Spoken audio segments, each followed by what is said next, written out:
السلام علیکم خواتین و حضرات، آئی اسٹوریز ایک نئی ویڈیو کے ساتھ آپ کی خدمت میں حاضر ہے۔ امید کرتی ہوں آپ سب لوگ بالکل خیریت سے ہوں گے۔ آج ایک خوبصورت سی کہانی لے کر آپ کی خدمت میں حاضر ہوئے ہیں۔ امید ہے ویڈیو آپ کو پسند آئے گی۔ ہمارے قریب کے گاؤں کا ایک واقعہ ہے۔ ایک نوجوان جس کی تعلیم بھی نہیں تھی اور شکل بھی نہیں تھی، یعنی شکل بھی عام سی، عقل بھی عام سی اور تعلیم بھی نہیں تھی۔ اس کی ایک خوبصورت کزن تھی۔ اس نوجوان نے کہا میں اپنی اسی کزن سے شادی کرنا چاہتا ہوں۔ چنانچہ ماں باپ نے بھی ادھر زور دیا۔ لڑکی والوں نے لڑکی سے پوچھا تو لڑکی نے تو شروع میں ہاں کر دی۔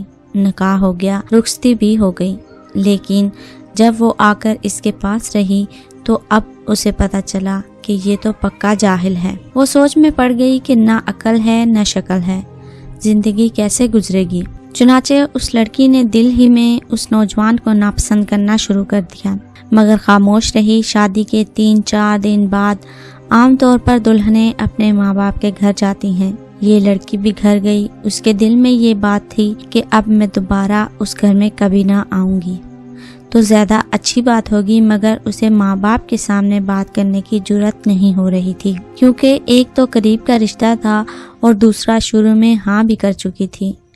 2-4 دن بعد خاوند لینے کے لیے آ گیا۔ ماں باپ نے کہا بیٹی تیاری کرو، تمہارا میاں تمہیں لینے آیا ہے، جاؤ اس کے ساتھ۔ چنانچہ اس نے اپنا سامان باندھا اور اس کے ساتھ چل پڑی۔ انہیں ایک گاؤں سے دوسرے گاؤں جانا تھا۔ راستے میں اس نے خاوند سے کہا مجھے پیاس لگی ہے۔ قریب ہی ایک کنواں تھا۔ خاوند نے جا کر ایک طرف گٹھڑی رکھی اور کنویں کے ڈول کے ذریعے پانی بھرنے لگا۔ بیوی کے دل میں شیطان نے ایک ایسی بات ڈالی کہ اس نے پیچھے سے اپنے خاوند کو کنویں میں دھکا دے دیا۔ جب دھکا دیا تو خاوند کنویں میں جا گرا۔ اس نے دل میں سوچا کہ اب یہ مر کھپ جائے گا اور ہمیشہ کے لیے اس سے جان چھوٹ جائے گی۔ اب وہ واپس اپنے ماں باپ کے گھر چلی گئی۔ اس نے ان کے پاس جا کے عورتوں والا مکر کیا۔ عورتیں مکر میں بہت مشہور ہوتی ہیں۔ جیسے اخوان یوسف نے مکر کیا، ویسے ہی اس نے بھی مکر کیا۔ وہ روتی ہوئی گھر پہنچی۔ ماں باپ نے پوچھا کہ کیا ہوا؟ خاوند مجھے بٹھا کر کہیں چلا گیا۔ میں اتنی دیر تک اس کا انتظار کرتی رہی۔ میں اکیلی تھی، مجھے ڈر لگنے لگا، کوئی غیر مرد آ جاتا تو میرا کیا ہوتا؟ مجھے جان کا بھی خطرہ تھا اور عزت کا بھی۔ وہ تو بڑا بے پرواہ سا آدمی ہے، اس لیے میں واپس آ گئی ہوں۔ یہ سن کر ماں باپ کو بھی بڑا غصہ آیا کہ اس نے ہماری بیٹی کو اس طرح لاوارث چھوڑ دیا اور خود کہیں چلا گیا۔ یہ ایسا بیوقوف انسان ہے۔ اب ادھر کی بات سنیں۔ جب خاوند پانی میں گرا تو جان بچانے کے لیے اس نے ہاتھ پاؤں مارے تو اس کا ہاتھ اس رسے پر پڑ گیا جس کے ساتھ ڈول بندھے ہوئے تھے۔ اس نے اس رسے کو مضبوطی سے پکڑ لیا اور ڈوبنے سے بچ گیا۔ کافی دیر کے بعد اس نے ہمت کی اور آہستہ آہستہ رسے پر چڑھتے چڑھتے باہر نکل آیا۔ باہر نکل کر اس نے سوچا کہ میں کیا کروں۔ اس نے دل ہی دل میں کہا کہ مجھے توقع نہیں تھی کہ میری بیوی میرے ساتھ ایسا معاملہ کرے گی۔ کوئی بات نہیں، میں دوبارہ چلا جاتا ہوں۔ چنانچہ اب وہ دوبارہ سسرال کے گھر آیا۔